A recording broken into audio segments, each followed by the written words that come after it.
One of the things that makes these protests different to what we saw in Iran in 2009, that was the last time there were big protests there. These protests, some of them are targeted at bringing down the supreme leader in Iran, Ayatollah Ali Khamenei. We've seen pictures of his ripped from the billboards at the sides of streets. We've heard protesters calling for his overthrow. This is something different. This is something the regime is going to take very seriously.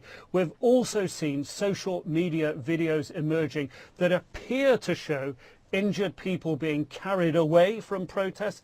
Another one that appears to show a young man on a hospital gurney in a makeshift clinic shot right through his abdomen.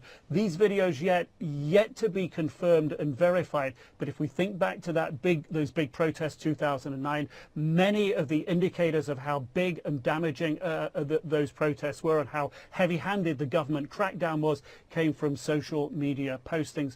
We've heard from government officials, the Deputy Minister of Tehran, saying that people are going out and protesting, not realizing there's a hidden hand behind their protests. We've heard pushback against President Trump's tweets saying that the world is watching, that the people of Iran should be allowed to express their democratic will freely. They should be able to do that. And we've also heard from the Vice President of Iran, the first Vice President, perhaps here referencing how these protests originally began, that they began with an economic thrust, complaints about rising inflation, rising unemployment. He is saying that the government must do more to tackle these economic issues, but at the same time he says that anyone that is trying to damage the government through these protests must be identified immediately. There is no doubt that the government is taking these protests in a very, very concerned light.